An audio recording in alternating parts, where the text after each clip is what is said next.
Hey everybody, it's Jason Blaha here, and Brittany and I got some training footage recorded for you guys today. Yesterday was 4th of July, and actually I was hoping I would have a better workout because I ate a lot. I stuck to strictly clean foods on my diet. I ate mostly turkey breast, like grilled turkey breast. Some brisket, I kind of trimmed the extra fat off the sides, and large amounts of fruit, So I was thinking, well, the scale wouldn't be up that much. I overate a little bit, but it wasn't terrible. But yeah, I was up like 3 pounds as a result of it, and I thought I would have a really good workout, but I found kind of my deadlift strength still wasn't there even after kind of a nice, decent refeed. But, I was really happy with myself that I managed to eat foods in a social situation where a lot of people eat. I didn't eat any junk food, and the best part was that one of the people hosting a party we went to used to compete in men's physique, and he eats this really bro diet, so it really worked out well because he made sure that there were healthy foods for everyone. So my overhead pressing was fine today. Overhead pressing was pretty good. By the way, people are going to look at those bumpers and they're going to say, oh man, he's doing these with 225. I'm not. Those smaller bumpers on the sides are 25s. So I don't want anyone to think I'm, trying to cheat and lie about the amount of weight I'm using here. I'm doing 185 for work sets. So just throwing that out there so there's no confusion. No one's like, oh, he's trying to fool us with those bumpers. No, those are 25s. Let's just be honest here and transparent. Today, I had Brittany put on a pair of her boots because she's got, actually, I wish she had laced them up. They're kind of laced up under there. She's got some really cool boots. Some of her boots that she has that look good because I wanted her to start deadlifting with a little bit of a deficit and with a harder sole. Like lately she's been throwing her tennis shoes on because she's not lifting that much weight, but I've also been looking at it going, we probably need to get you out of that habit. Let's put you in some proper boots. Now, one of the things she noticed is she was a little sore because she did a lot of swimming yesterday at 4th of July. And we kind of had a long day of it. And so she was a little sore today and she wasn't up for heavy deadlifting. And then she noticed with those boots on, she's like, oh my God, I'm pulling like an extra inch off the floor. This is not working for me. I am not going heavier than my warm up. So that's cool. We just had her do a few sets with 135 for triples. And hopefully, probably Friday will be a heavier deadlifting day for her because a lot of Fridays we like to try to train relatively heavy. It just depends on where we're at in our rotation with our training.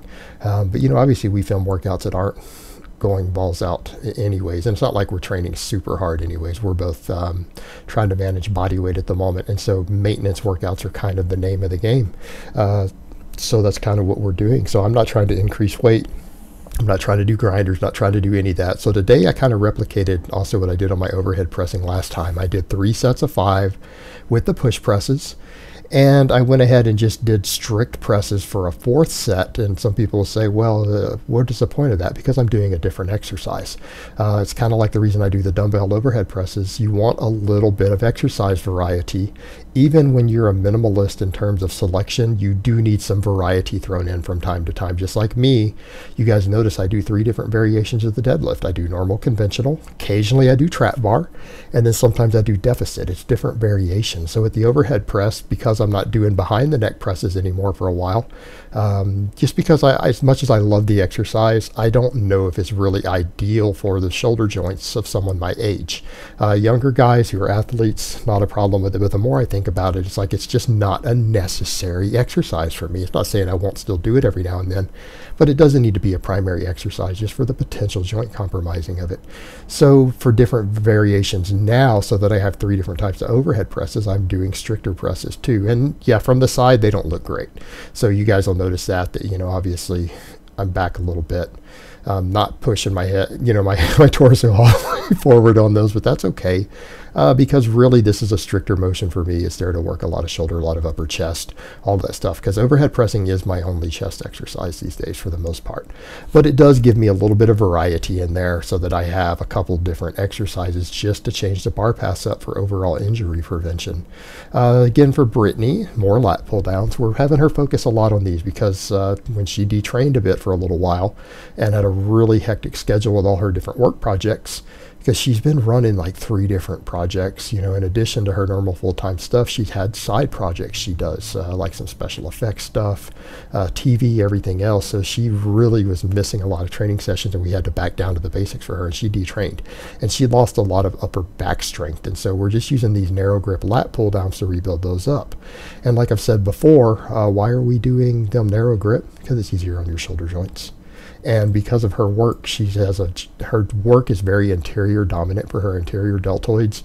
It puts a lot of stress on people's shoulders and stuff. Anyone who does hair, makeup, special effects, stuff like that all day long, that's been noted that they have to do that they end up having problems with their shoulders and things. And so we have to work around a lot of that for her. And that was me doing trap bars, and yes, I had to throw the hundreds on to get enough weight on there, so some of those plates are hundreds. And that was my warm-up. You know, and I was a little miffed because, and this is where I noticed that the cut occasionally hits my strength. Today, I thought I was going to get an easy 5 reps with that, you know, because I took the last 2 days off from training. I haven't been in the gym since Sunday. And, you know, it's Wednesday, and I thought, okay, I had a good, nice, decent amount of food last night. It was all really clean, high nutrition food. I ate no junk. I had plenty of calories. And I didn't do any cardio late last night. So I went to bed with all this food in my stomach, got a good night's sleep, and I'm like, I'm going to come in and deadlift easy. And all of a sudden, my deadlift strength is kind of just, even on these trap bars. I thought this was going to be 5 reps. These 3 felt really heavy, and I realized if I grind out 5 reps with this, it's going to affect my ability to train tomorrow. All right, I can't afford that. I can't afford that. And I'm going to play this clip a couple more times at the end because I'm noticing something there, a very positive trend that some of you guys will notice as far as my fat loss. And I'll get to that near the end here because that's really what I'm doing right now. I'm focusing on losing body fat, maintaining my strength, maintaining my muscle mass, and the only performance I'm trying to increase right now is my conditioning. All right, I'm trying to increase my endurance, my cardiovascular capacity for long bouts of endurance, and burning body fat. And so those are my current training goals. Everything else is just to maintain the muscle and strength I have while I drop more weight, because I'm down 20 pounds. Realistically, I'll reassess at another 10 pounds, but to be honest, I don't know how far I'm going to go down on the scale. I'm probably going to continue to cut the way I'm doing for at least this entire year, all the way through December. And you know what? We get around to New Year and I'll assess from there. But for now, being realistic here, I predict that I'm probably only at the halfway mark or less in my cut. So bare minimum, another 20 pounds, possibly another 30, maybe another 35. I don't know. I'm going to have to assess it as I go. And it is what it is. Now, Pendlay rows as normal. I just focus on speed and power on these. I don't go heavy on Pendlays. Have I gone heavy on Pendlays on camera? Sure. I've done 3 plates aside for Pendlays. For really low reps, but this is an accessory movement for me.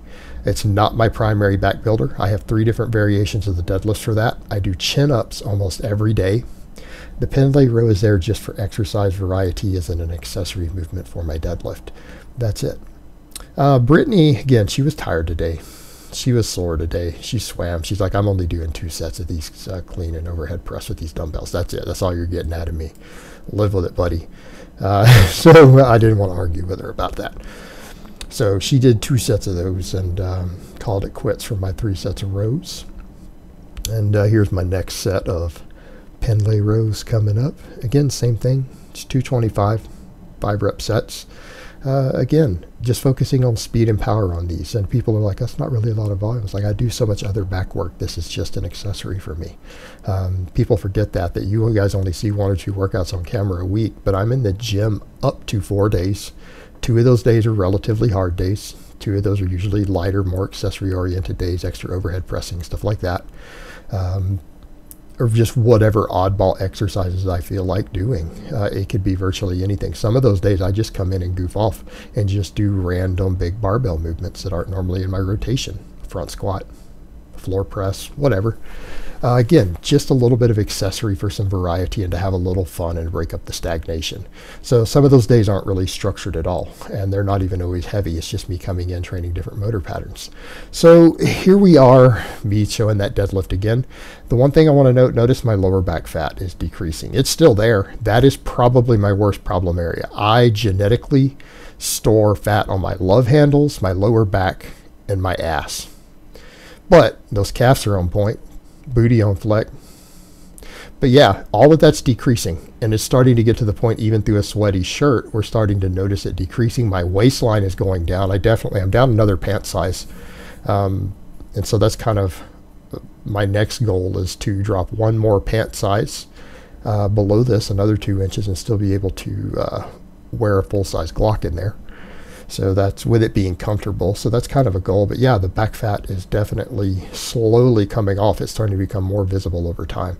And we'll see where it's at in another 10 pounds. So hope it's been informative, and I'll talk to you guys next time.